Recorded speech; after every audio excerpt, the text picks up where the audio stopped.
Hey guys, it's a warm one here today in the Ozarks. Well, I've released a few videos recently which we've talked about specific herbs and their herbal actions, and I got to thinking a lot of people may not be familiar with what those herbal action terms mean. So we're going to take a break from herbs just for a small moment, and we're going to talk about herbal terminology as a whole, right? Like how we're going to utilize these words. Because once you start to understand the herbal terminology, you really start to understand words. So today's word is going to be adaptogen. Now you've probably heard that word before because it's everywhere these days. It's like the buzzword. We have adaptogen coffees. We have adaptogen teas. We have adaptogen powders. We have adaptogen supplements. Our adaptogens have adaptogens. Oh my goodness, adaptogen gummies even. They're just everywhere, right? And it seems like every wellness company or somebody has some marketing scheme and has discovered this word adaptogen and is putting it on everything. So here's the question, right? How can an herb help with stress and fatigue at the same time? Sounds a little backwards, doesn't it? If something gives you energy, wouldn't it make you stress? And if something calms you down, shouldn't it be putting you to sleep? I mean, these are valid questions, right? Yet herbalists have been talking about certain herbs this way for decades. So what's really going on here with adaptogens? So let's talk about this in a little more depth. So hopefully once we start to memorize these terms, then you can really start to lump things together easily. So to understand adaptogens, we have to start with stress. And I'm not talking about stress of someone cutting you off in traffic or your kids driving you absolutely bananas. I'm talking about the wear and tear that life will have on your body. Poor sleep, long work days, emotional stress, illness, divorce, death, financial worries, physical exertion, like even living in extreme temperatures. Today's not extreme, we're not there yet. But your body is constantly responding to those challenges, right? In fact, it's one of the things your body actually does the best, right? It adapts. And so this is where the word adaptogen comes from, right? So adaptogen, right? So we're starting to kind of put the pieces together here. So the idea behind these herbs is that they traditionally support the body's ability to adapt to stress and maintain balance. Doesn't sound like a magic pill, does it? Now, that's a very simple definition, but what does it actually mean? So let's go into a little more detail.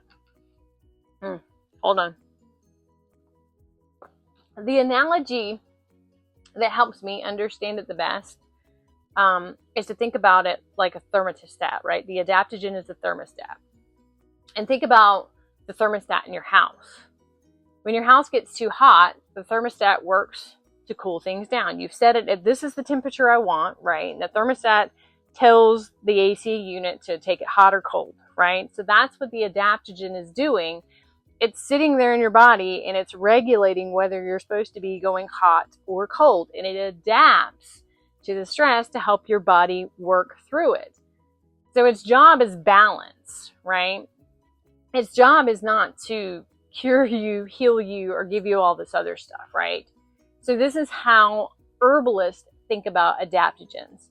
We're not forcing the body into one direction. We're not trying to pump it full of a stimulant. We're not taking a sedative. We're supporting the resilience and the balance of our own bodily functions. And honestly, I think that's where a lot of the confusion comes from, because the marketing gimmicks, right? People want an adaptogen to act like caffeine. Well, it can't. And they want them to work like a sleeping pill. It's not going to put you to sleep either. That's generally not how it's traditionally described in herbalism, and herbalists became interested in them because certain plants seem to have a reputation for helping people navigate the prolonged challenges, right? So this is not something that you're like, oh, I took an adaptogen yesterday and I feel better immediately. It's not overnight. It's not instantaneous. It's an overtime process of using these herbs. So let's just name a few of the herbs that are constantly or commonly placed in this category, right? So you've got American ginseng, ashwagandha, gotu kola, holy basil, and there's a lot more, but those are the ones on the top of my head. All of those herbs are very different, yet they're usually placed in the same category and same conversations because of the roles they play. So let's talk about what adaptogens are not, because I think that's where marketing sometimes muddies the waters on trying to sell these products, okay?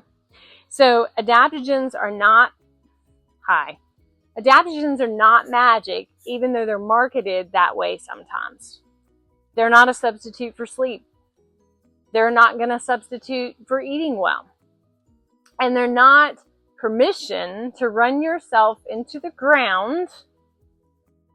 You cannot take an herb as a magic pill.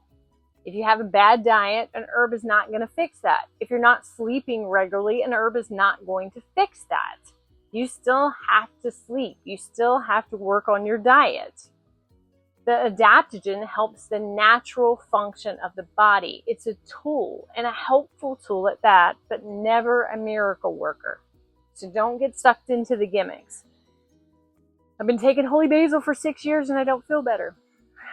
What I think is, do I think this is a short-term or a long-term herb? Okay, so if I wake up tomorrow with a stomach ache, I'm probably going to reach for ginger. He's a terrible sidekick.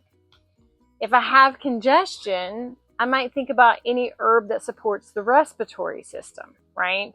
Those are more the immediate situations, right? Like I'm sick, I have this, right? Adaptogens are very different. Adaptogens are generally discussed in terms of weeks and months.